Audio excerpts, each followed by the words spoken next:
ఓం శ్రీకృష్ణ పరమాత్మనే నమః. మనం నిన్నటి వీడియోలో శ్రీకృష్ణ జన్మాష్టమి సందర్భంగా శ్రీకృష్ణుని యొక్క పూజా విధానాన్ని గురించి చెప్పుకున్నాం కదా. నేను అప్పుడే చెప్పాను మీకు శ్రీకృష్ణుని యొక్క జనన ఘట్టాన్ని గురించి కూడా నాకు తెలిసినంత మేర మీకు వివరిస్తానని చెప్పి. శ్రీమద్ భాగవతంలోని దశమస్కందంలో ఉన్నటువంటి శ్రీకృష్ణుని యొక్క జనన ఘట్టాన్ని గురించి నాకు తెలిసినంత వరకు మీకు అర్థమయ్యేలా చెప్పడానికి ప్రయత్నం చేస్తాను. మరి ఇప్పుడు ప్రారంభించుకుందామా. ఈ భాగవతం మొత్తాన్ని కూడా అండి ఒక చిన్న శ్లోకంలో చెప్పబడింది. ఇది కనుక మనకి నేర్చుకుంటే అసలు భాగవతం మొత్తం కూడా దీంట్లో నిబిడీకృతమై ఉంటుందన్నమాట.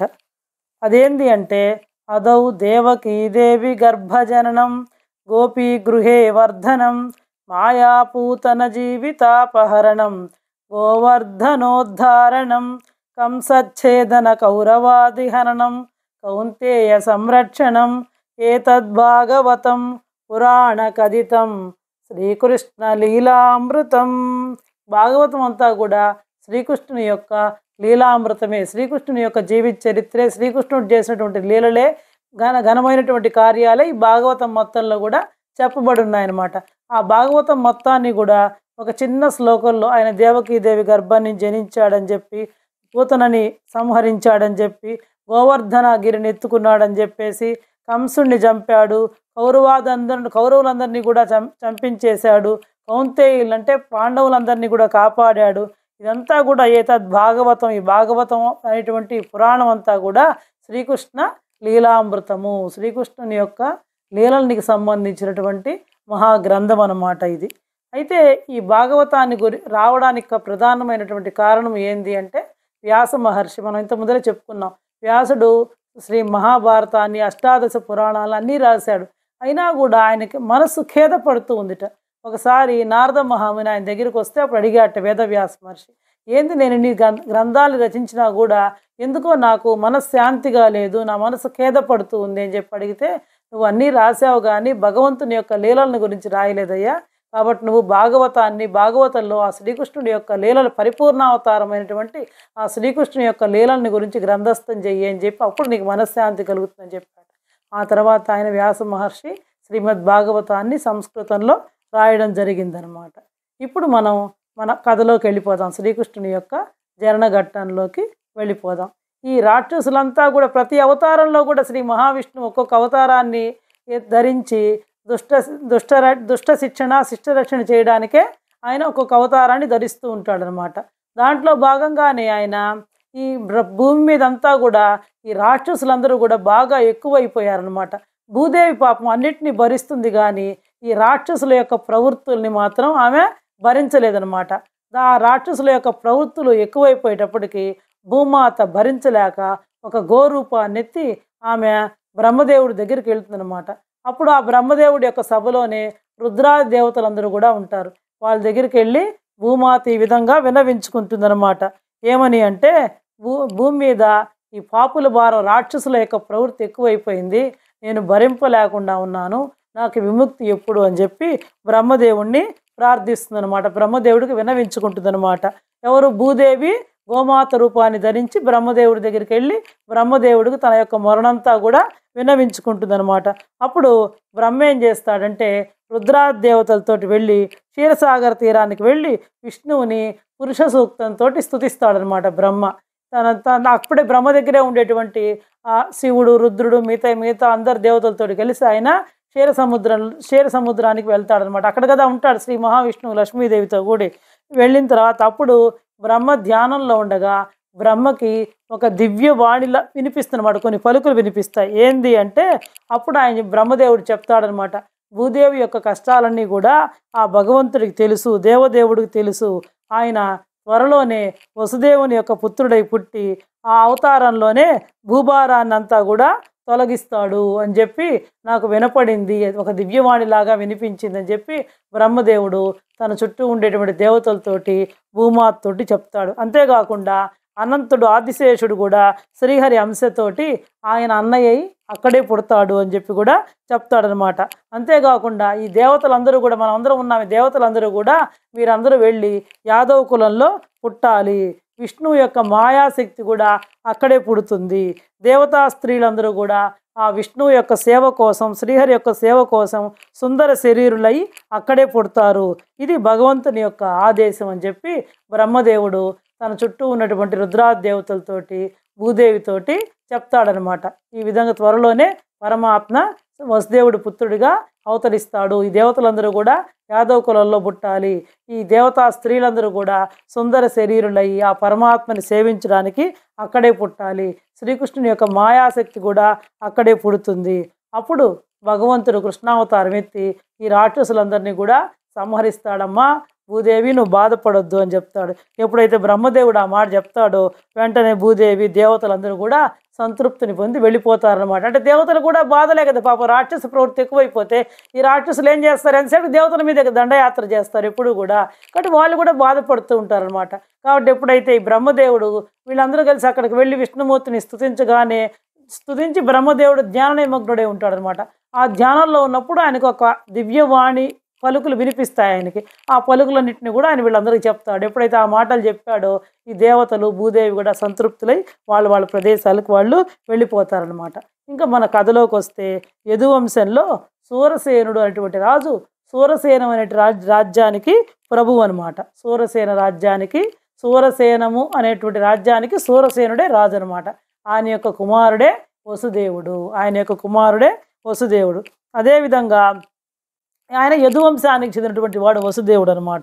ఉగ్రసేనుడు అనేటువంటి ఆయన ఇంకొక రాజు ఉంటాడనమాట. ఆయన యదు, భోజ, అంధక రాజ్యాలకి రాజు అనమాట. ఈ 3 రాజ్యాలకు కూడా ఆయన రాజు అనమాట.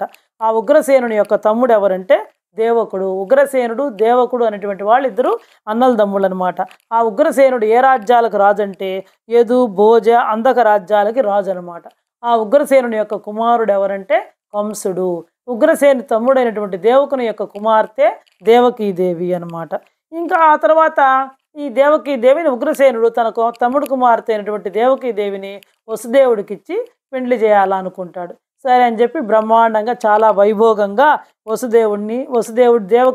దేవకీదేవిని వసుదేవుడికిచ్చి చాలా బ్రహ్మాండంగా వివాహం జరిపిస్తాడనమాట. వివాహం అయిన తర్వాత అమ్మాయిని మనం అత్తగారింటికి పంపిస్తాం కదా. కాకపోతే ఆ రోజుల్లో రథాలు ఎక్కి పంపించాలి కాబట్టి ఆ రథం మీద వసుదేవుణ్ణి, దేవకీదేవిని ఇద్దరిని పంపించడానికి ఆయన తండ్రి అయినటువంటి దేవకుడు అనేక రత్న మణిమాణిక్యాలతోటి అనేక గుర్రాలని, ఏనుగుల్ని అంతా పంపిస్తారు కదా అమ్మాయికి అత్తవారింటికి సారిగా గొప్పగా రాజులకు తగినట్టుగా. ఆ విధంగా అన్ని ఏర్పాట్లు చేశాడనమాట. అయితే ఆ రథం నడపడానికి ఏం చేస్తాడంటే కంసుడికి కూడా చెల్లెలంటే ప్రేమ, అన్నా చెల్లెలే కదా అవుతారు వరుసకి. కాబట్టి ఈ చెల్లెలంటే కూడా అమితమైనటువంటి ప్రేమ అనమాట కంసుడికి. అప్పుడు ఆయన ఏం చేస్తాడంటే బావ అయినటువంటి వసుదేవుణ్ణి, చెల్లెలైనటువంటి దేవకిని ఆ రథం మీద కూర్చోబెట్టి తానే స్వయంగా సారథ్యం చేసి అత్తవారింట్లో దించి వస్తాను అని చెప్పి తీసుకొని వెళ్తాడనమాట. ఆ విధంగా కొంత దూరం పరివారం అంతా వెనక అనేక మంది రథాలు ధరించి, ఏనుగులు ఉంటాయి కదా సారె, బంగారు, రత్నాలు, మాణిక్యాలు ఇవన్నిటిని అనేక మంది ఆవుల్ని అన్నిటిని పంపిస్తాడనమాట ఆయన. ఆ విధంగా అందరూ పరివారం అంతా పోతూ ఉంటారనమాట. కంసుడు ఏమంటే స్వయంగా రథం మీద తన బావని, చెల్లెల్ని కూర్చోబెట్టుకొని ఆయనే సారథ్యం చేస్తూ ఉంటాడనమాట. కొంత దూరం ఈ విధంగా ప్రయాణం చేసిన తర్వాత ఉన్నట్టుండి ఆకాశం నుంచి ఒక అశరీరవాణి అనమాట. అది ఆకాశం నుంచి అండి ఏమన్నా మనిషిగా కనపడకుండా ఒక మాటలు వినపడతాయన్నమాట. అశరీరవాణి ఈ విధంగా వినిపిస్తుంది అనమాట. ఓ ఈ కంస ఏమంటుందంటే, నువ్వు ఇంత సంతోషంతో నీ చెల్లెల్ని తీసుకెళ్తున్నావు, ఈమెకి అష్టమ గర్భాన పుట్టినటువంటి పుత్రుడు వల్లే నువ్వు చనిపోతావు అని చెప్పి ఆకాశవాణి హెచ్చరిస్తుందన్నమాట. ఎప్పుడైతే చూడండి అప్పటిదాకా ఎంత ప్రేమతో ఉన్నాడో కంసుడు, ఎప్పుడైతే ఆకాశవాణి నుంచి ఆ మాటలు ఈమెకి జన్మించినటువంటి 8వ పుత్రుడి వల్ల, అష్టమ గర్భాన ఈమెకు జన్మించినటువంటి పుత్రుడి వల్ల నువ్వు చనిపోతావు అని చెప్పి ఆకాశవాణి నుంచి, ఆ అశరీరవాణి నుంచి మాటలు వినపడ్డాయో, ఎప్పుడైతే కంసుడికి ఆ ప్రేమంతా ఎట్లా పోయింది. ఉన్నట్టుండి రాక్షసాంశ అనేటువంటిది ఆయనలో విజృంభించిందనమాట. వెంటనే ఉగ్రుడైపోయాడు. చూడండి అప్పటిదాకా అంత ప్రేమగా ఉన్నటువంటి వ్యక్తి వెంటనే పాపం ఉగ్రుడైపోయి కత్తి తీసుకొని రథంలో కూర్చున్నటువంటి తన చెల్లెని దేవకీదేవిని జుట్టుబట్టి కిందకి ఈడ్చి కత్తితో చంపడానికి సిద్ధపడ్డాడు అనమాట. చూడండి రాక్షస ప్రవృత్తి అనేటువంటిది ఎలా ఉంటుందో. ఆమె చెప్పిందే అనుకోండి అశరీరవాణి, మనిషి ఏం కనపడలేదు. ఇది ఎంతవరకు నిజము, మంచి చెడు ఏమీ ఆలోచించకుండా, ఇప్పుడు మనకు పోయే టైం వస్తే ఎట్లయినా పోతాం కదండి, ఏదో ఒక రూపైనా పోతాం కదా. భూమి మీద మనిషి అంటూ జన్మెత్తిన తర్వాత ఎప్పుడైనా పోవాల్సిందే కదా. ఎప్పుడైతే పుట్టడం ఉందో వెంటనే గిట్టడం కూడా ఉంది. అది వాళ్ళు తెచ్చుకున్నటువంటి ఆయుర్దాయాన్ని బట్టి ప్రతి మనిషి, భూమి మీద జన్మించినటువంటి ప్రతి మనిషి కూడా గిట్టాల్సిందే. అది మనందరికీ తెలిసినటువంటి విషయమే కదా. అలాంటి ఆలోచన ఏమీ లేకుండా వెంటనే కంసుడు ఉగ్రుడైపోయి కత్తి తీసి దేవకీదేవిని జుట్టుబట్టి కింద కీడ్చి చంపబోయాడనమాట. అప్పుడు వసుదేవుడు కంసుడితోటి పాపం చాలా బాధపడుతూ ఈ విధంగా మాట్లాడతాడు. అసలు ఆయనకి ఏం చేయాలో అర్థం కాలేదు. ఇదేంది, ఇప్పటిదాకా ఇంత ప్రేమగా ఉన్న వ్యక్తి ఒక్కసారి ఆమె జుట్టు బట్టి పాపం ఎంత గింజుకున్నా జుట్టు వదలలేదనమాట, చంపడానికి సిద్ధపడ్డాడు. అప్పుడు వసుదేవుడు దేవకీదేవి యొక్క భర్త అయినటువంటి వసుదేవుడు ఏం చేస్తాడంటే ఈ విధంగా అంటాడనమాట. అన్నవు నీవు చెల్లెలకి అక్కట మాడలు చీరలిచ్చుటో మన్నన సేయుటో మధుర మంజుల భాషలను ఆదరించుటో మిన్నుల మ్రోతలే నిజము మేలని చంపకుమన్న మాని రావన్న సహింపుమన్న తగదన్న వధింపకుమన్న వేడదన్. అప్పుడు వసుదేవుడు ఏం చెప్తాడంటే, అయ్యా ఇదేంది, ఎవరైనా అన్నవు నువ్వు చెల్లెలకి ఏదైనా మణులు మాణిక్యాలు చీరలు ఇలాంటివి ఇచ్చి ఆదరిస్తారు, లేదా మంచిగా మధుర మంజుల భాషలో. ఒకవేళ నీకు అవన్నీ పెట్టడానికి శక్తి లేకపోతే ఆమెతోటి ఎప్పుడూ కూడా గుర్తుపెట్టుకోండి, ఇవన్నీ ఎందుకు వింటున్నామంటే మన జీవితంలో కూడా కొన్ని ఆచరించాలి. అక్కల చీరలకు ఎవరికైనా సరే జీవితంలో మృదుమధురంగా మాట్లాడాలి. వాళ్ళని ఎప్పుడు కూడా కఠినంగా మాట్లాడకూడదు అనమాట. ఒకవేళ వాళ్ళ తప్పులున్నా సరే ఆ తర్వాత మంచిగా చెప్పాలి, కానీ వాళ్ళని ఎత్తి చూపకూడదు అనమాట. అదే చెప్తున్నాడు ఇక్కడ వసుదేవుడు కూడా. అన్నవు నీవు చెల్లెలకి అక్కట మాడలు చీరలిచ్చుటో మన్నన సేయుటో, నువ్వెంతో ప్రేమగా చూడాలి, కానీ మధుర మంజుల భాషలను ఆదరించుటో, మధురమైనటువంటి మంజులమైనటువంటి భాషను నీకు ఇవన్నీ పెట్టడానికి శక్తి లేకపోతే మధురం మాటలకేవి దానికే ఖర్చు కాదు కదా, డబ్బులు ఖర్చు కావు కదా. అలాంటి మధుర మంజుల భాషలను ఆదరించుటో అంతేగా అలా చేయాలి, కానీ ఎక్కడో మిన్నుల మ్రోతలే నిజము మేలని ఏది కనపడకుండా చెప్పిన మాటలని విని అవే నిజమని నువ్వు చంపకుమన్న మాని రావన్న సహింపుమన్న తగదన్న వధింపకుమన్న వేడదన్న. అయ్యా నువ్వు అవన్నీ ఏదో మా ఆకాశంలో మాటలు వినపడ్డాయి, అశరీరమైన మాటలు వినపడ్డాయని అదే నిజమని నమ్మి నువ్వు ఆమెను చంపడానికి సిద్ధపడుతున్నావు. ఇది నీకు భావ్యం కాదు, నువ్వు చంపొద్దు, వధించొద్దు, నేను వేడుకుంటున్నాను అని చెప్పి వసుదేవుడు పాపం కంసుడిని ప్రార్థిస్తాడనమాట. పాపం ఎంత ప్రాధాయపడతాడో వసుదేవుడు అంత ప్రాధాయపడతాడనమాట. ఎంత ప్రాధాయపడ్డా కూడా రాక్షస ప్రవృత్తి కదా, ఆ కంసుని మనస్సు కరగలేదనమాట. అప్పుడు వసుదేవుడు ఏం చేయాలి, ముందు ఆయన యొక్క తక్షణ కర్తవ్యం ఏంది, భార్యని బ్రతికించుకోవాలి. అది కదా ఆయన యొక్క తక్షణ కర్తవ్యం. భర్త యొక్క తక్షణ కర్తవ్యం ఏంటంటే భార్యని బతికించుకోవాలి. అప్పుడు ఆ వసుదేవుడు ఏం చేస్తాడంటే చాలా తీవ్రంగా ఆలోచించి ఈ విధంగా చెప్తాడు. ఏమని చెప్తాడంటే, లలనకు పుట్టిన కొమరుని వలన తెగెదనుచు గగనవాణి పలికెనంచ అలిగెదవేని మృగాక్షికి గల కొడుకుల చంపనిత్తు క్రమముగా నీకున్. అప్పుడు ఆయన ఏం చెప్పాడంటే, అయ్యా నీకు ఆమెకు పుట్టిన వంటి పిల్లల వల్ల కదా నీకు గండం ఉండేది, ఆమె వల్ల నీకేం లేదు కదా, కాబట్టి ఆమెకు పుట్టినటువంటి పిల్లలందరినీ కూడా తెచ్చి నేను నీకు ఇస్తాను, నువ్వు చంపేసేయి, ఆమెను మాత్రం విడిచిపెట్టు అని చెప్తాడు అనమాట. పాప వసుదేవుడు చాలా తీవ్రంగా ఆలోచించి, అయ్యా నీకు ఆమెకు పుట్టినటువంటి పిల్లల వల్ల కదా గండం ఉంది, ప్రాణగండం ఉందని చెప్పి అశరీరవాణ్ణి బలికింది, ఆమె వల్ల ఏం కాదు కదా, పాపం ఆమె తప్పు ఏం లేదు కదా, కాబట్టి ఆమెకు పుట్టినటువంటి పిల్లల్ని పుట్టగానే తెచ్చి నీకు ఇస్తా, నువ్వు చంపు అని చెప్పి వసుదేవుడు పాపం కంసుడితో చెప్తాడనమాట. అప్పుడు ఎప్పుడైతే ఈ మాట చెప్పాడో వసుదేవుడు, ఆ కంసుని యొక్క మనసు కూడా కొంచెం మారి దేవకి వసుదేవుల్ని ఏం చేస్తాడంటే వాళ్ళ ఇంటికి తీసుకెళ్ళి వదిలిపెట్టేసి వెళ్ళిపోతాడనమాట. ఈ విధంగా కొద్ది రోజులు అయిపోతుంది, పాపం కాలం గడుస్తూ ఉంటుంది. దేవకీదేవి మొదటి గర్భాన్ని ధరించి ఒక కొడుకుని ప్రసవిస్తుంది అనమాట. కాకపోతే మాట కట్టుబడతాడు కదా వసుదేవుడు. పాపం ఈ మాట కట్టుబడినటువంటి వసుదేవుడు ఏం చేస్తాడంటే ఆ ప్రథమ గర్భాన్ని జన్మించినటువంటి ఆ పుత్రుని తీసుకెళ్ళి కంసుడికి అప్పగిస్తాడనమాట.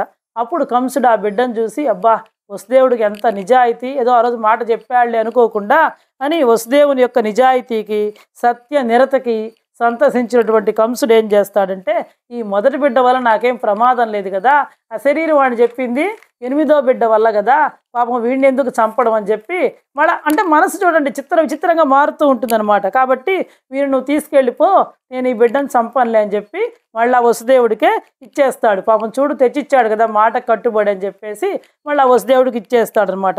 ఈ విధంగా కాలం జరుగుతూ ఉంటుంది. ఈ లోపల దేవకీదేవి ఒక 6 మంది పుత్రుల్ని ప్రసవిస్తుందన్నమాట. ఈ విధంగా కాలం గడిచిపోతూ ఉంటుంది. ఇలాంటి సమయంలో ఒకరోజు త్రిలోక సంచారి అయినటువంటి నారద మహర్షి కంసుని దగ్గరికి వచ్చి ఈ విధంగా మాట్లాడతాడు. ఆయన తిరుగుతూ ఉంటాడు కదా, అలాగే ఈ కంసుడి యొక్క మధురానగర రాజ్యానికి వస్తాడనమాట. వచ్చి కంసుడితోటి ఇలాగ చెప్తాడు, ఓ కంస, అసలు నువ్వు ఎవరువో తెలుసా అని చెప్తాడనమాట. గత జన్మలో కాలనేమి అనేటువంటి అసురుడవి, ఆయన యొక్క పూర్వజన్మ ఏందని. ఇప్పుడు నారదుడు ఏది చేసినా లోక కళ్యాణం కోసమే కదా చేస్తాడు. కాబట్టి ఒకరోజు కంసుడి దగ్గరికి వచ్చి, అసలు నువ్వు ఎవరువో నీకు తెలుసా, నువ్వు పూర్వజన్మలో కాలనేమి అనేటువంటి అసురుడవి, అంటే రాక్షసుడవి, నువ్వు నీ అనుచరులు కూడా అసురులే, నీతో ఉన్నటువంటి వాళ్ళందరూ కూడా రాక్షసులే. మీ అసుర జాతికి శత్రువైన శ్రీహరి, రాక్షసులకు శత్రువు ఎవరు? శ్రీహరి. ఎందుకంటే ఆయన దేవతల యొక్క పక్షాన చేరి వాళ్ళకు సహాయం చేస్తాడు కాబట్టి. మీ అసురులకు అందరికీ కూడా శత్రువు అయినటువంటి శ్రీహరి ఆసురీగుణ సంభూతులైన రాజులను సంహరించి భూభారాన్ని తగ్గించడానికి దేవకీపుత్రుడై జన్మించనున్నాడు. కాబట్టి ఎవరైతే ఈ ఆసురీ ప్రవృత్తిలో ఉంటారో వాళ్ళందరినీ కూడా చంపడానికి ఆ పరమాత్మ విష్ణుమూర్తి, ఆ శ్రీహరి దేవకి గర్భాన జన్మించి ఈ రాక్షసులందరినీ కూడా చంపి భూభారాన్ని తగ్గిస్తాడు. ఆయన జన్మించనున్నాడు, త్వరలో దేవకీదేవి యొక్క గర్భంలో జన్మించనున్నాడు అని చెప్తాడు అనమాట. అంతేకాదయ్యా, ఆ దేవతలంతా కూడా యాదవులై జన్మించారు అని చెప్పి నిష్క్రమిస్తాడు. అంతే, ఎవరు? నీ తండ్రి అయినటువంటి ఉగ్రసేనుడు, ఈ దేవకి వసుదేవులు, మిగతా యాదవులు, వీళ్ళందరూ కూడా దేవతలు. ఒకప్పుడు వీళ్ళందరూ కూడా యాదవులై జన్మించారయ్యా అని చెప్పి చెప్తాడనమాట. అని చెప్పి వెళ్ళిపోతాడు నారదుడు. అప్పుడు వెంటనే కంసుడికి, ఓహో నేను రాక్షసుడిని, తాను రాక్షసుడని యాదవులు తన శత్రువులైన దేవతలని తెలుసుకున్న కంసుడు ఉగ్రుడై ఎప్పుడైతే ఆ మాట చెప్పాడో చూడండి, అప్పుడు దాకా చంపుతానన్నాడు కూడా వసుదేవుడు తెచ్చిచ్చినా కూడా వద్దులే నేను చంపనులే, వీని వల్ల నాకే ప్రమాదం లేదు కదా అని చెప్పి పంపించేశాడు. కాకపోతే బాబు ఈ లోపల నారదుడు వచ్చి ఆయన యొక్క పూర్వజన్మను గుర్తు చేస్తాడనమాట. ఎప్పుడైతే నేను రాక్షసుల్ని, నా చుట్టూ ఉండే వాళ్ళందరూ రాక్షసులు, నాకు శత్రువు ఎవరంటే దేవతలు, ఈ దేవతలు విష్ణువు శత్రువు నాకు, ఈ యాదవులంతా దేవతలు కాబట్టి వాళ్ళందరూ కూడా నాకు శత్రువులే అని చెప్పి అని కంసుడు ఏం చేస్తాడంటే వెంటనే ఉగ్రుడైపోయి తన తండ్రి అయినటువంటి తండ్రి అని కూడా ఆలోచించకుండా తన తండ్రి అయినటువంటి ఉగ్రసేనుణ్ణి, దేవకి వసుదేవుల్ని చెరసాల్లో బంధించేస్తాడనమాట. మన వాళ్ళ ఆ దేవకి వసుదేవులు కూడా మనం తీసుకొచ్చి పిలిపించి వాళ్ళని కూడా చెరసాల్లో బంధించేస్తాడు, తండ్రిని కూడా బంధిస్తాడు చివరికి అనమాట. అంతేకాకుండా అప్పటిదాకా ఈ లోపల చెప్పాను కదా, దేవకీదేవి 6 మంది పుత్రులకు జన్మనిచ్చిందని చెప్పి, పాపం అంతవరకు పుట్టి ఉండేటువంటి ఆ దేవకీ పుత్రులందరినీ కూడా తీసుకొచ్చి చంపేస్తాడనమాట. తానే మధురకి రాజు అవుతాడనమాట. అదీగాక ఎలా చంపుతాడంటే ఆ బిడ్డల్ని, పుట్టిన బిడ్డలు తీసుకొని గిరగిర తిప్పి బండకేసి కొట్టేవాడు అనమాట. పాపం వాళ్ళు రక్తం కట్టుకుంటూ చచ్చిపోయేవాళ్ళు. చూడండి, అప్పటిదాకా 6 పుత్రులు పుట్టారంటే ఆ దేవకి వసుదేవులకి మొదటి బిడ్డ కనీసం 7-8 ఏళ్ళు ఉంటాయి కదండి, కొంచెం గ్యాప్ వేసుకున్నా కూడా 9 ఏళ్ళు ఉంటాయి కదా.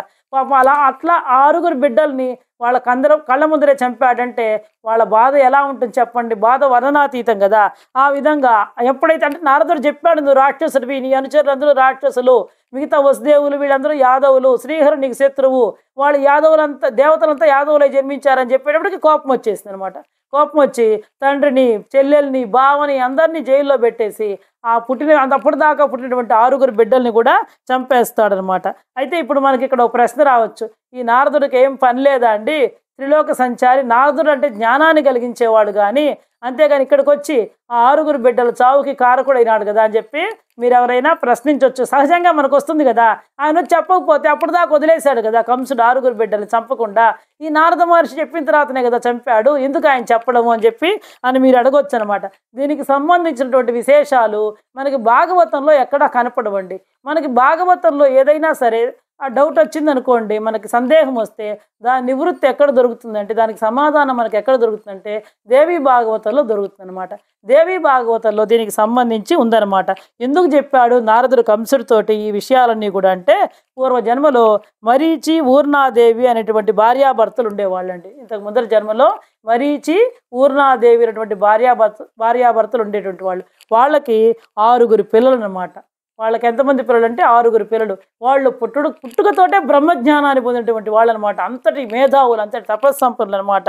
వాళ్ళు ఏం చేస్తారంటే ఒకసారి చతుర్ముఖ బ్రహ్మ దగ్గరికి వెళ్తారు. చతుర్ముఖ బ్రహ్మ బాగా సభదీరి ఉండగా అక్కడికి వెళ్తారనమాట. వీళ్ళు కూడా వెళ్ళి సభలో కూర్చొని ఉంటారు. సభ జరుగుతూ ఉంటే ఉన్నట్టుండి నిష్కారణంగా, అసలు నవ్వడానికి సందర్భం కూడా లేకుండా, ఎందుకు నవ్వారో వాళ్ళకే తెలియదు, నవ్వుతారన్నమాట నిష్కారణంగా సభలో వీళ్ళు 6 కూడా.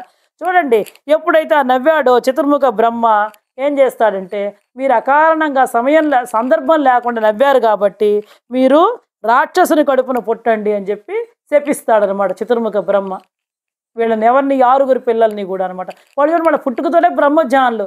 ఒక్కోసారి కర్మ వశం అనేది అలా ఉంటుందన్నమాట. కర్మ అనేటువంటిది వాళ్ళు అక్కడికి వెళ్ళడం ఏంది, నిష్కారణంగా నవ్వడం ఏంది, వాళ్ళని చతుర్ముఖ బ్రహ్మ మీరు రాక్షసుని కడుపున పుట్టండి అని చెప్పి శపిస్తాడనమాట. కాబట్టి దీన్ని బట్టి మనం ఏం నేర్చుకోవాలంటే, సమయం సందర్భం లేకుండా పెద్దవాళ్ళ దగ్గరికి వెళ్ళినప్పుడు కానీ, మనకంటే ఉన్నతమైనటువంటి వ్యక్తుల దగ్గరికి వెళ్ళినప్పుడు కానీ ఎలా పడితే అలా ప్రవర్తించకూడదు, అకారణంగా నవ్వకూడదు. సమయం సందర్భం లేకుండా సమయానికి సందర్భానికి తగ్గట్టు మనం ప్రవర్తించాలనేటువంటి విషయాన్ని మనం నేర్చుకోవాలన్నమాట.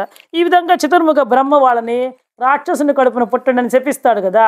తర్వాత వీళ్ళు ఈ 6 కూడా ఆ కింద జన్మలో ఎవరు కడుపున పుడతారంటే కాలనేమికి కుమారులుగా పుడతారు. అంటే ఈ కంసుడు కింద జన్మలో కాలనేమి అని రాక్షసుడు అని చెప్పి నారద మహర్షి కూడా చెప్పాడు కదా మనకి. ఆ కాలనేమికి కుమారులుగా జన్మిస్తారు. ఆ తర్వాత కాలనేమి కుమారులు అయిపోయి తర్వాత జన్మలో హిరణ్యకశిపుని కడుపున పుడతారు. మనకు తెలుసు కదా, హిరణ్యకశిపుడి కొడుకే ప్రహ్లాదుడు అని చెప్పి. ప్రహ్లాదుడితో పాటుగా ఈ 6 కూడా హిరణ్యకశిపుని కడుపునే పుడతారు. వాళ్ళు ఏం చేస్తారంటే, అప్పటికే వాళ్ళల్లో ఈ రజోగుణము తమో గుణం అనేది తగ్గిపోయి వాళ్ళు పుట్టడంతో బ్రహ్మజ్ఞానులు కదా. ఒకవేళ కర్మవశాన్ని పుట్టినప్పటికీ కూడా వాళ్ళు పుడుతూనే వెళ్ళిపోయి బ్రహ్మను గురించి తపస్సు చేసుకోవడానికి వెళ్ళిపోతారనమాట. సుదీర్ఘ తపస్సు చేస్తారు. బ్రహ్మను గురించి తపస్సు చేసి ఆ బ్రహ్మదేవుని ప్రత్యక్షం చేసుకొని ఆయన వరం కోరుకోమంటే దీర్ఘాయుర్దాయాన్ని మాకు ప్రసాదించండి అని కోరుకుంటారు బ్రహ్మని. బ్రహ్మ అలాగే వాళ్ళకి వరాన్ని అనుగ్రహిస్తాడనమాట. అంటే వాళ్ళు బ్రహ్మదేవుని ద్వారా దీర్ఘాయుర్దాయాన్ని పొందారనమాట. వాళ్ళు మనం ఏదైనా చూడండి, ఒక ఘనకార్యం సాధించగానే ఎవరికో చెప్తాం, తల్లిదండ్రికి వచ్చే కదా చెప్తాం. అలాగే పాపం ఈ 6 పుత్రులు కూడా గబగబా తిరిగి వచ్చి వాళ్ళ తండ్రి అయినటువంటి హిరణ్యకశిపుడికి చెప్పాడు. ఏమని అంటే, మేము బ్రహ్మదేవుని గురించి తపస్సు చేసి దీర్ఘాయుర్దాయాన్ని పొందాము అని చెప్పి తండ్రికి చెప్తాడనమాట. చెప్పగానే తండ్రి ఏం చేయాలి, అబ్బా మీరు ఇంతటి గొప్ప కార్యాన్ని సాధించారా, ఇంతటి సుదీర్ఘ తపస్సు చేశారని మెచ్చుకోవాలి కదా. కానీ రాక్షస ప్రవృత్తి, హిరణ్యకశిపుడు ఎవరు, రాక్షసుడు కాబట్టి ఆ రాక్షస ప్రవృత్తి ఎలా ఉంటుందో చూడండి ఒకసారి. ఎప్పుడైతే ఆ మాట చెప్పాడో హిరణ్యకశిపుడు, నేను ఇంకా తపస్సు చేసి పొందలేంది మీరు అప్పుడే పొందేశారా అని చెప్పేసి కోప్పడతాడనమాట. ఎవరైనా మనకంటే ఘనకార్యాన్ని మన బిడ్డలు పొందితే మనం సంతోషిస్తాం కదండి. మనకన్నా అబ్బా మన బిడ్డలు గొప్పవాళ్ళైతే. కానీ హిరణ్యకశిపుడు నాకంటే ముందుగా మీరు తపస్సు చేసి బ్రహ్మదేవుని గురించి తపస్సు చేసి పొందారా అని చెప్పి వాళ్ళని శపిస్తాడు. ఏముంది అంటే, మీరు దీర్ఘ నిద్రలో ఉండి మరణించండి అని చెప్పి శపిస్తాడనమాట. అంతేకాకుండా వచ్చే జన్మలో మీరు పుట్టినప్పుడు గత జన్మలో తండ్రి ఆ జన్మలో మిమ్మల్ని చంపుతాడని కూడా శపించాడు. ఈ జన్మలోనేమో మీరు దీర్ఘ నిద్రలో ఉన్నప్పుడు మరణించండి అని చెప్పి శపిస్తాడు. అంతేకాకుండా తర్వాత జన్మలో మళ్ళీ మీరు పుడతారు కదా, ఆ పుట్టినప్పుడు అంతకుముందర గత జన్మలో మీ తండ్రి అయినటువంటి ఆయన చేతిలోని మీరు మరణిస్తాడు, ఆయనే మిమ్మల్ని చంపుతాడు అని చెప్పి చెప్తాడనమాట. ఆ మాటలు కూడా చెప్తాడనమాట. చూడండి, ప్రహ్లాదుడు ఎంత గొప్ప భక్తుడు, ఎంత విష్ణు భక్తుడు, ఎంత పరమ భక్తాగ్రేసరులు అగ్రగణుడు కదా. ఆ ప్రహ్లాదుని చంపడానికే సిద్ధపడ్డాడు హిరణ్యకశిపుడు. అదేవిధంగా ఈ 6 కూడా శపించాడు. పాపం వాళ్ళు దీర్ఘ నిద్రలోనే వాళ్ళు మరణించారనమాట. వాళ్ళు మరణించిన తర్వాత ఏం చేస్తాడు, తర్వాత మళ్ళీ వాళ్ళు ఆ తర్వాత హిరణ్యకశిపుడు కడుపున పుట్టిన పాపానికి పాపం వాళ్ళు ఆ దీర్ఘ నిద్రలోనే మరణించారు. ఆ తర్వాత జన్మలో ఆ కాలనేమి చెప్పాను కదా, అంత ముందర జన్మలో కాలనేమి రాక్షసుడు, ఆ కాలనేమి ఇప్పుడు కంసుడిగా జన్మించాడనమాట. కంసుడిగా జన్మించాడు. ఆ మరీచి ఆ ఊర్ణాదేవి యొక్క పుత్రులే దేవకి వసుదేవుల యొక్క కడుపున ఈ 6 జన్మించారు. అర్థమైంది కదా మీకు ఇప్పుడు. ఏమండి, ఈ మరీచి ఊర్ణాదేవి యొక్క 6 పుత్రులే ఈ జన్మలో దేవకి వసుదేవుల యొక్క 6 పుత్రులుగా జన్మించారు. ఆ కిందటి జన్మలో రాక్షసుడైనటువంటి కాలనేమే ఇప్పుడు కంసుడిగా జన్మించాడు. వాళ్ళు బ్రహ్మజ్ఞానులు కదా, ఇంక వాళ్ళకి శాపం ఇప్పటికే 3 జన్మలు ఎత్తారు కదా. తర్వాత హిరణ్యకశిపుని కడుపున పుట్టారు, మళ్ళీ ఇప్పుడు పుట్టారు కదా. ఇంక ఇది వాళ్ళకి ఆఖరి జన్మ అనమాట. అందుకని వాళ్ళకి శాప విమోచన జరిగి వాళ్ళు మళ్ళా బ్రహ్మజ్ఞానులు అయిపోవాలి. కాబట్టి నారదుడు కంసుడితో ఆ విధంగా చెప్పాడు. అది భగవంతుని యొక్క లీల. చెప్పబట్టే కదా కంసుడు వాళ్ళని తీసుకొచ్చి చంపేశాడు అనమాట. అది భగవంతుని యొక్క లీల. అంటే ఇదే వాళ్ళకి చివరి జన్మ అనమాట. ఇదే వాళ్ళకి చివరి జన్మ. కాబట్టి ఆ విధంగా కంసుడి చేతిలో వాళ్ళు చంపబడి శాప విమోచనం పొంది వాళ్ళు మళ్ళా బ్రహ్మజ్ఞానులయ్యి వెళ్ళిపోయారనమాట. దీనికోసమే నారద మహర్షి కంసుడిని ఆ విధంగా ప్రేరేపించి వాళ్ళకు మళ్ళా శాప విముక్తి కలిగేటట్టు కూడా చేశాడనమాట. దీనికి సంబంధించిన విషయం మీకు అర్థమైంది కదా. ఈ విధంగా దేవతలందరూ కూడా ఈ యాదవులై పుట్టారని చెప్పి తెలుసుకున్నప్పటి నుంచి కూడా కంసునికి వాళ్ళ పట్ల అమితమైనటువంటి వైరము, క్రౌర్యము ఇవన్నీ కూడా ఎక్కువైపోతున్నాయి రోజు రోజుకి కూడా అనమాట. తన అనుచరులు అయినటువంటి చాలామంది ఉన్నారు కదా, ఆయన రాక్షసులు, ఆయన యొక్క అనుచరులు బాణుడు, భీముడు, అగాసురుడు వీళ్ళందరి యొక్క సహాయంతో యాదవులందరి మీద కూడా యుద్ధం చేసి వాళ్ళని ఓడించి వాళ్ళని చాలా హింసించేటువంటి వాడనమాట. ఇంకా అంతే కదా, హింసించేవాడు కాబట్టే కదా దేవకి పుత్రుడు ఆరుగురిని కూడా పాపము చంపేశాడనమాట. ఇంకా 7వ గర్భాన భగవంతుని యొక్క ఆదేశంపై ఇంకా దేవి మళ్ళీ 7వ గర్భాన్ని ధరించింది అనమాట. 7వ గర్భాన్ని ధరించింది. అప్పుడు ఈ భగవంతుని యొక్క విష్ణుమూర్తి యొక్క ఆదేశం పైనే అనంతుడు ప్రవేశించాడు. అప్పుడు దేవకి వసుదేవులు చెరసాల్లో ఉన్నప్పుడే వాళ్ళని బంధించేశాడు కదా, చెరసాల్లోనే ఉన్నారు కదా పాప. ఆ తర్వాత 6 పుత్రులను చంపేసిన తర్వాత ఈ దేవకి వసుదేవులు చెరసాల్లో తండ్రిని కూడా బంధించాడు. కాబట్టి ఈ చెరసాల్లో ఉన్నప్పుడే ఈ కంసుని యొక్క ఆగడాలకి, ఈ యొక్క దుండగాలకి భయపడినటువంటి కొంతమంది యాదవులు ఏం చేశారంటే, కొందరు యమునా నదికి ఆవల ఒడ్డున ఉండేటువంటి ఆ నందవ్రజంలో తలదాచుకున్నారనమాట. ఈ కంసుని యొక్క ఆగడాలను భరించలేక కొంతమంది యాదవులు ఏం చేశారంటే యమునా నదికి ఆవల ఒడ్డున ఉండేటువంటి ఆ నందుడి యొక్క ఆ నందవ్రజంలో తలదాచుకున్నారనమాట. వసుదేవునికి చాలామంది భార్యలు ఉన్నారు, వాళ్ళలో రోహిణి కూడా ఒక ఆమె.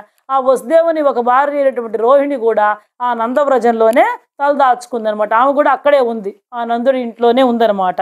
ఆ తర్వాత శ్రీహరి ఏం చేశాడంటే, విష్ణుమూర్తి ఇంకా ఆయన మళ్ళీ ఆ 7వ గర్భంలో ప్రవేశించాలి కదా, అందుకని యోగం ఆయన పిలుస్తాడనమాట. పిలిచి దేవకి గర్భంలో 7వ బిడ్డ పెరుగుతూ ఉంది కాబట్టి ఆ 7వ బిడ్డని నువ్వు వెనుక తీసి దాన్ని తీసుకెళ్ళి అక్కడ నందవ్రజంలో ఉండేటువంటి రోహిణి గర్భాన ప్రవేశపెట్టు అని చెప్పి ఆదేశిస్తాడనమాట.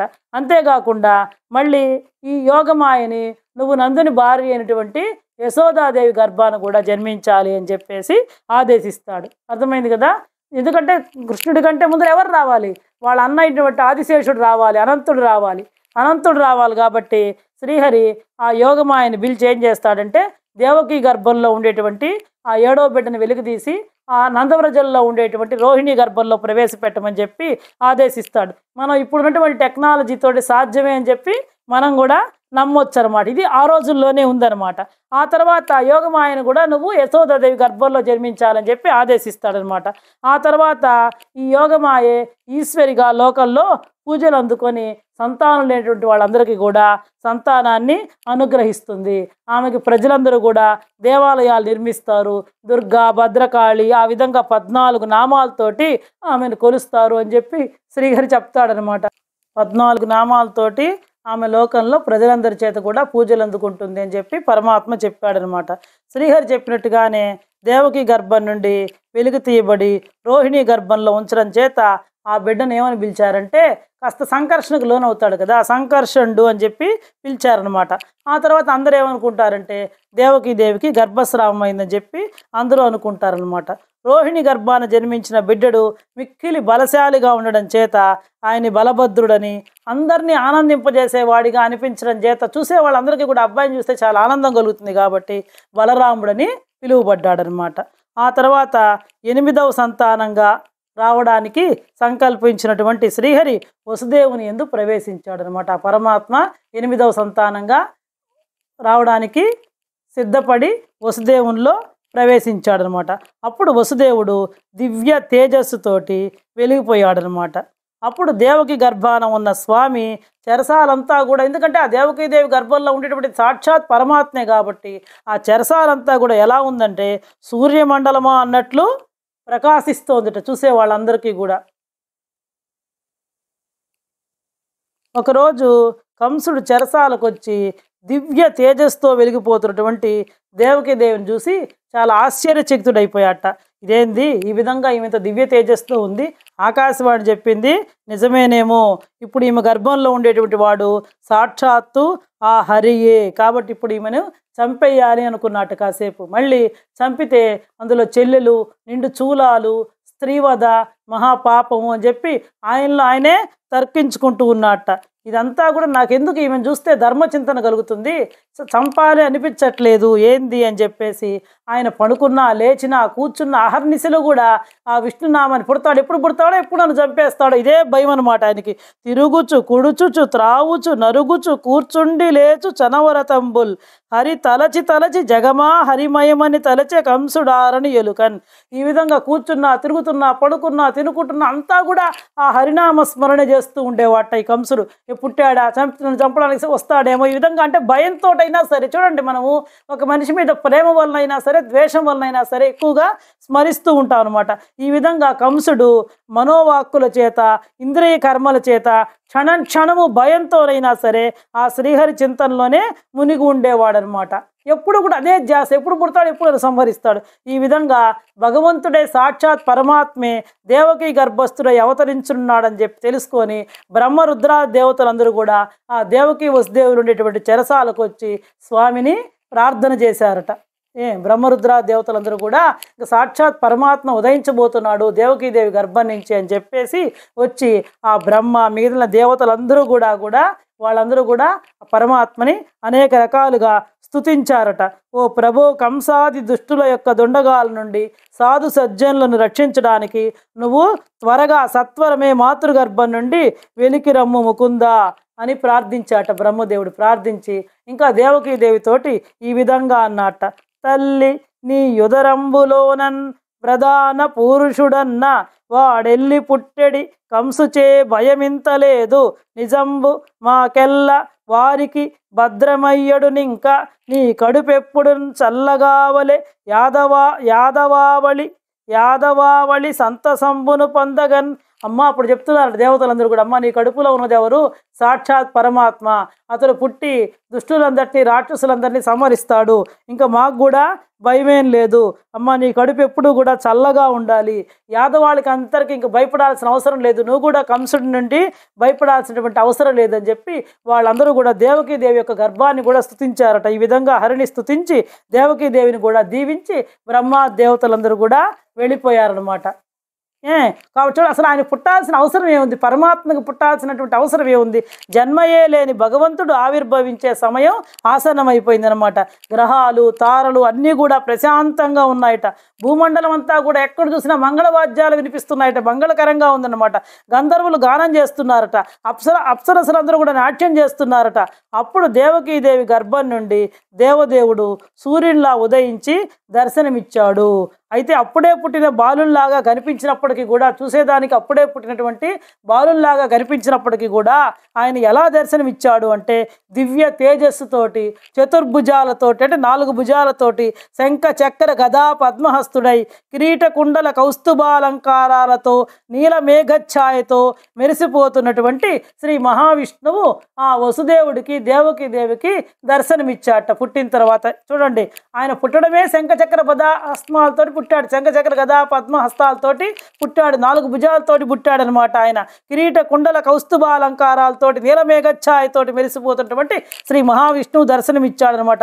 ఇంకా వసుదేవుడికి దేవకీదేవికి చాలా సంబరమాశ్చర్యాలతోటి నోట మాటే రాలేదనమాట వసుదేవుడికి. ఇతడు నా పుత్రుడా, ఇతడు శ్రీ మహావిష్ణువు అని చెప్పి పరికించి చూశాట. అతడు పరమ పురుషుడే అని చెప్పి నిశ్చయించుకొని ఆయనకి సాష్టాంగ ప్రణామం చేశాట. ఎవరు? వసుదేవుడు అనమాట. ఆ గది అంతా దివ్య తేజస్సుతో నిండిపోగా ఇతడు ఇలాగా స్తోత్రం చేశాడనమాట. ఏమని అంటే, అయ్యా సర్వము అయ్యి సర్వత్రా నిండి ఉన్న నీవు జ్ఞాన స్వరూపుడవు, సచ్చిదానందమూర్తివి. లోకములో ప్రబలిపోతున్న అసుర ప్రవృత్తులను అంతము చేయడానికి నా కుమారునిగా పుట్టిన నీకు నా నమస్కృతులు. నీ అన్నలందరినీ క్రూరుడై వధించిన కంసుడు నీ మీద కూడా వస్తాడు, నిన్ను చంపడానికి కూడా వస్తాడు. అందుచేత స్వామి ఈ నీ రూపాన్ని అతనికి కనిపించకుండా చేయము అని ప్రార్థించాడనమాట. అప్పుడు దేవకీదేవి కూడా ఈ విధంగా స్వామిని స్తుతించిందనమాట. ఏమని అంటే, ఓ పరాత్పర, నీ లీలా విలాసంతో సంకల్ప మాత్రాన సంభవించే ఈ విశ్వ సృష్టి అంతా కూడా బ్రహ్మదేవుని ఆయుర్దాయం నిండగానే నిశ్శేషంగా అంతమై నీలో లయించిన నీవు ఒక్కడవు మాత్రమే నిత్య సత్య స్వరూపుడవై నిలిచి ఉంటావు. అటువంటి నీ యొక్క పాదపద్మాలను ఆశ్రయించినట్టు మనుజునకు ఇంకా మృత్యుభయం ఎక్కడుంటుందయ్యా నాయన? ఇంకా మృత్యుభయం అనేటువంటిది లేదు. పూర్వము యోగులైనటువంటి వాళ్ళు ఒంటి కాలు మీద నిలబడి తపస్సు చేసి నేను చూశామంటారే కానీ నిజంగా నీ యొక్క స్వరూపాన్ని ఎవరు కూడా చూడలేరయ్యా. ఈ చర్మ చక్షువులకు కానపడని అద్భుత రూపాన్ని నేను ఇప్పుడు చూస్తున్నాను అని చెప్పి దేవకీదేవి కూడా సంతోషంతో ఆ స్వామిని ప్రార్థించిందనమాట. ఓ పరమేశ్వర, ఎందుకంటే యోగులు కూడా చూడలేనటువంటి ఈ రూపాన్ని నేను, ఈ చర్మ చక్షువులకి కనపడినటువంటి రూపాన్ని నేను స్వయంగా చూస్తున్నానయ్యా. ఓ పరమేశ్వర, నీకు నమస్కరిస్తున్నాను. కానీ స్వామి, నీ యొక్క ఈ నిజ స్వరూపాన్ని తొలగించుమయ్యా దేవా. ఎందుకంటే ప్రళయకాలంలో విశ్వానంతా నీ యొక్క దొడ్డ కుర్చీలో ఇముడ్చుకున్న గొప్ప నటుడవు నీవు నేడు నా గర్భము నుండి జన్మించడం మహా విచిత్రము కాదా? అంతే కదా నాయన, నువ్వు ప్రళయకాలంలో అన్ని లోకాలని బ్రహ్మాండాంతా కూడా నీ యొక్క కుర్చీలో ఇముడ్చుకున్నటువంటి వాడివి. నువ్వు ఈరోజు నా కడుపున పుట్టడం అంటే ఇది విచిత్రంగా ఇంకేముంది నాయన అని చెప్పి దేవకీదేవి ఎంతగానో కూడా సంతోషపడి పరమాత్మని ప్రార్థిస్తున్నమాట. ఎప్పుడైతే ఈ పరమాత్మ పుట్టాడో అప్పుడు వెంటనే వసుదేవుడు ఎంత ఉత్సాహాన్ని పొందాడంటే, పోతన గారు అద్భుతంగా ఆ శ్రీకృష్ణుని యొక్క జననాన్ని ఆయన స్వయంగా చూసి రాసినట్టుంటుందన్నమాట ఈ పద్యం. జలధర దేహు నాజాను చతుర్బాహు సరసీరుహాక్షు విశాల వక్షుంజూరు గదా శంఖ చక్ర పద్మ విలాసం కంఠ కౌస్తుభమణి కాంతి వాసుం గమనీయ కటిసూత్ర కంకణ కేయూరు శ్రీవత్సలాంఛనాంచిత విహారు నురుకుండల ప్రభాయిత కుంతల లలాటు వైఢూర్యమణి గణ వరకిరీటు బాలు పూర్ణేందు రుచిజాలు భక్తలోకపాలు సుగుణాల వాలు కృపా విశాలుంజూచి తిలకించి పులకించి చోద్యమంది యుబ్బి చలరేగే వసుదేవుడు ఉత్సహించే. ఇలాంటి బాలు పూర్ణిదా చెప్పుకోండి, శంఖ చక్ర గదా పద్మ కౌస్తుభ నీలమేకిచ్చాయంటే ఆ బాలుని చూచి వసుదేవుడు అసలు పట్టరాని సంతోషాన్ని పొందాట. అసలు ఆయన సంతోషానికి మాటల్లో చెప్తే తెలియదు. అసలు పోతన గారు నిజంగా ఆ జనాన్ని చూసినట్టుగానే చాలా అద్భుతంగా రాశాడండి ఈ పద్యాన్ని. నిజంగా కూడా ఎప్పుడైతే తన కొడుకు పుట్టినటువంటి వార్త విని ఆయన శరీరం అంతా కూడా ఆనంద బాష్పాలతో తడిసి, ఎప్పుడైనా కొడుకు పుట్టంగానే వెంటనే సచేల స్నానం చేయాలి, అలాగే ఒంటి మీద ఉండే బట్టలతోటి స్నానం చేయాలి తండ్రి. కానీ ఆయన స్నానం చేయలేనటువంటి పరిస్థితిలో ఉన్నాడు. ఎందుకంటే ఆయన చేతులకు బంధనాలు ఉన్నాయి కాబట్టి ఆయన ఆనంద బాష్పాలతోటి స్నానం చేసి మానసికంగా 10,000 గోవుల్ని దానం చేశాట. చూడండి, ఎప్పుడైనా ఏదైనా సంఘటన మంచి విశేషమైన సందర్భం జరిగితే ఆ రోజుల్లో గోవుల్ని దానం చేసేవాళ్ళు అనమాట. స్నానము చేయంగరామిని నానందరసాబ్ది మగ్నుండై విప్రులకున్ దేనువులన్ 10,000 మానసమున ధారవోసే మరి ఇచ్చుటకున్.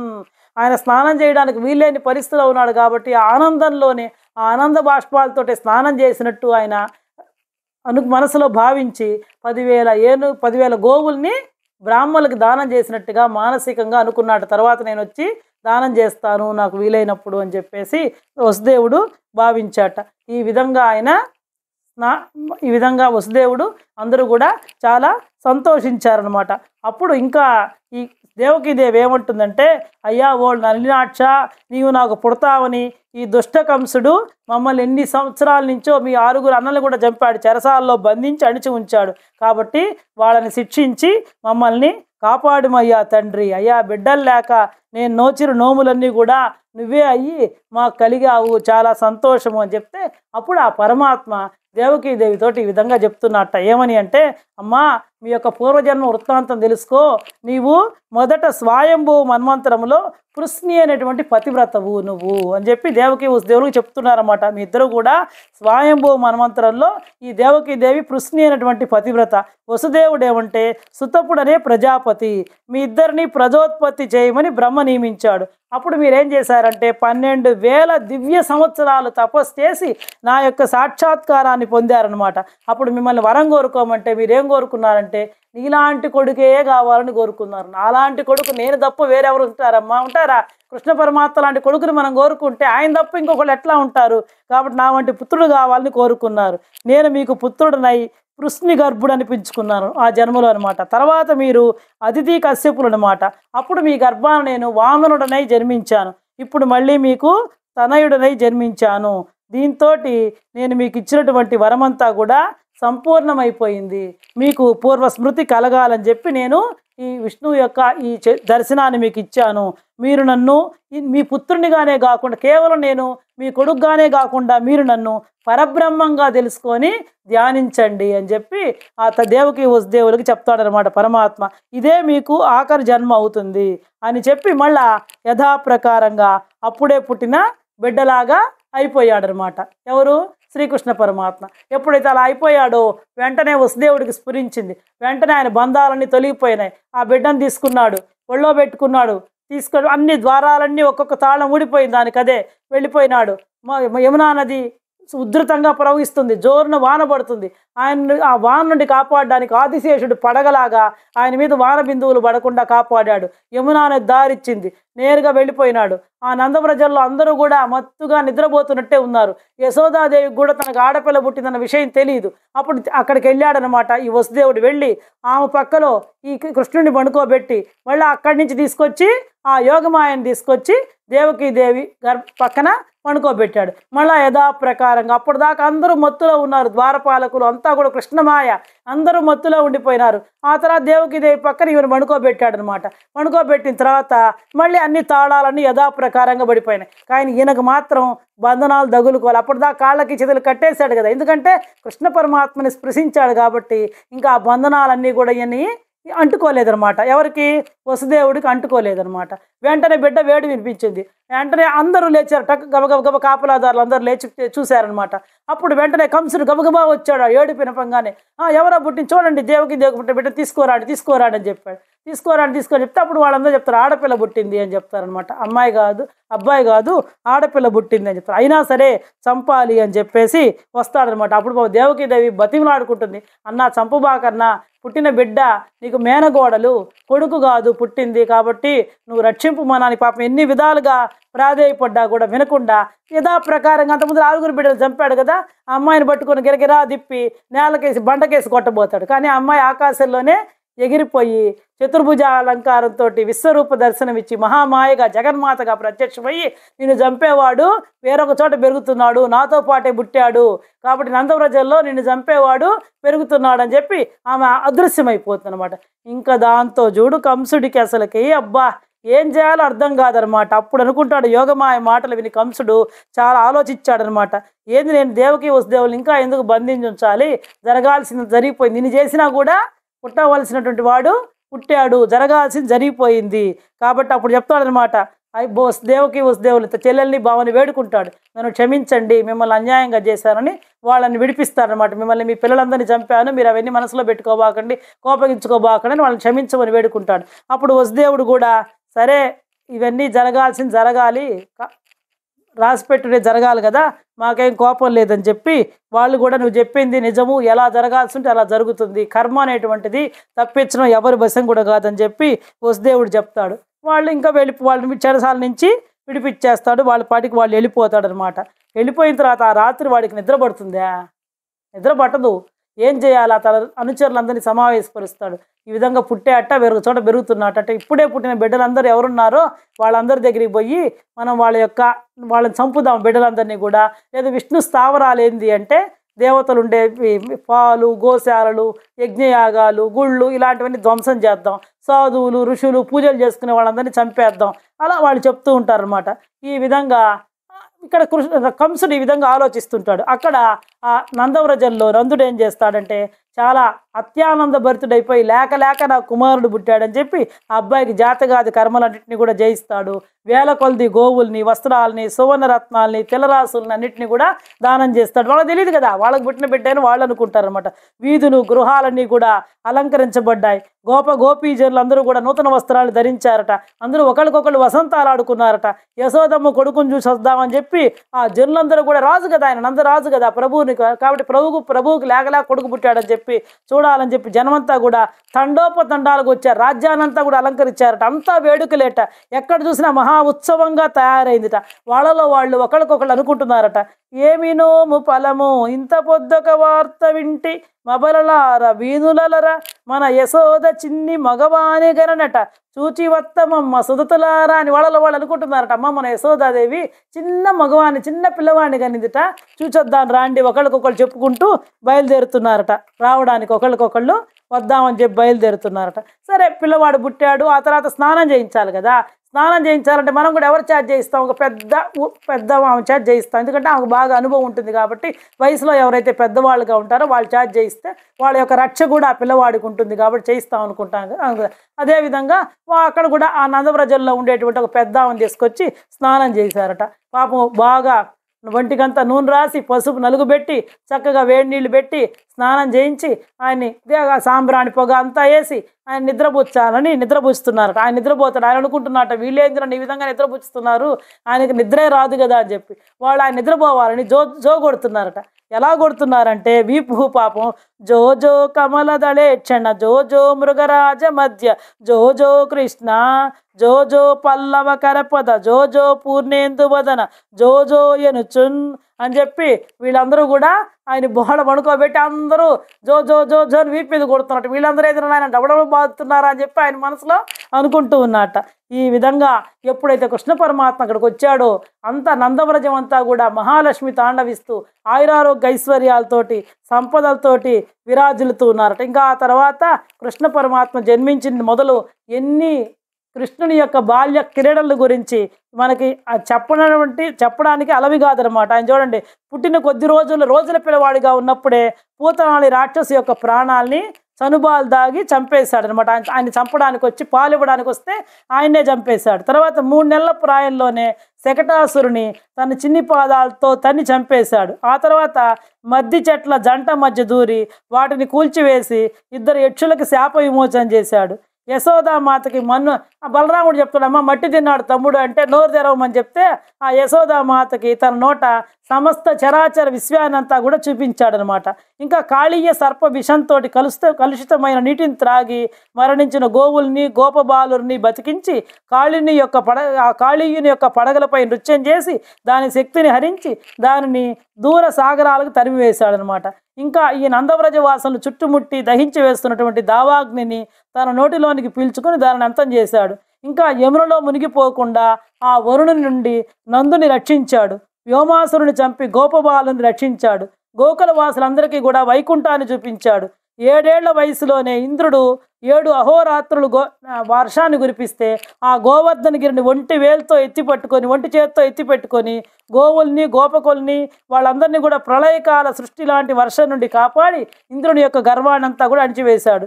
ఇంకా బృందావనంలో రాసక్రీడలు జరిపి తన యొక్క వేణుగానంతో అందరినీ కూడా మంత్రముగ్ధులు చేశాడు. చూడండి, మనకు కూడా ఎప్పటికి కూడా వేణుగానం వినిపిస్తే మృదు మధురంగా ఉంటుందన్నమాట. ఆ విధంగా వేణుగానంతో అందరినీ కూడా మంత్రముగ్ధులు చేసేవాడు అనమాట. ఇంకా గోపకన్యలను అపహరించడానికి వచ్చినటువంటి శంఖచూడుడనే గంధర్వుని చంపాడు. ఇంకా ప్రలంబుని ధేనుకుని బకుని కేసుని అరిష్ట చాణూరులను కువలయాపీడమనే మత్తగజాన్ని కంస కాలయవులను నరకాసుర పంచజనులను పౌండ్రక సాల్వులను ద్వీపక ముష్టిక శంబర్లను శిశుపాల పల్వదంతవక్తులను రుక్మి మొదలైన అనేకులైన దుష్టులను లోకకంటకుల్ని ఆయన హతమార్చాడు. ఈ విధంగా కృష్ణావతారంలో అనేక బాల్య క్రీడలు చేసి ఆ తర్వాత పెద్ద అయిన తర్వాత కూడా పాండవుల్ని కాపాడి కౌరవులందరి యొక్క వినాశనానికి దుష్టుల యొక్క వినాశనానికి కారణమయ్యాడు. అర్జునుడికి భగవద్గీతను కూడా బోధించాడు అనమాట. ఈ విధంగా కృష్ణ పరమాత్మ జనించి ఆయన జన్మించింది మొదలు తన యొక్క విశ్వరూపాన్ని చూపించాడు అనమాట. మామూలుగా మిగతా అవతారాల్లో ఎప్పుడు కూడా చూపించాల. ఆయన జన్మించగానే నేను పరమాత్ముడిని అని చెప్పి అందరికీ కూడా తన యొక్క దివ్య లీలల్ని చాటాడనమాట. ఈ విధంగా మనం కూడా ఇంకా మనం ఇంతకుముందుగా చెప్పుకున్నాం, గురువు యొక్క కొడుకుని బతికించాడు సాందీపుని. ఇవన్నీ కూడా ఆయన యొక్క క్రీడలు, బాల్య క్రీడలు. తర్వాత మనకి శక్తి ఉంటే వీలైతే ఒక్కొక్క క్రీడని గురించి భాగవతంలో నాకు ఆ పరమాత్మ కనుక ఆదేశిస్తే నన్ను మీకు చెప్పడానికి ప్రయత్నం చేస్తాను. ఇప్పటికే చాలా ఇదైంది కాబట్టి శ్రీకృష్ణ యొక్క జనన ఘట్టం ప్రధానం కాబట్టి శ్రీకృష్ణ జన్మాష్టమి సందర్భంగా దాని గురించి ఏదో నాకు తెలిసినంత వరకు మీకు తెలియజేయడం జరిగింది. ఏదైనా తప్పులుంటే మన్నించండి. నేను ఇప్పుడే కదా మొదలుపెట్టి చెప్తూ ఉన్నాను. ఏదైనా సరే తప్పులు ఉండవచ్చు, నాకేం పెద్ద తెలుసని కాదు. ఇంతేనండి నాటి వీడియో. ఇంకుంటానండి. ఓకే, నమస్తే అండి అందరికీ.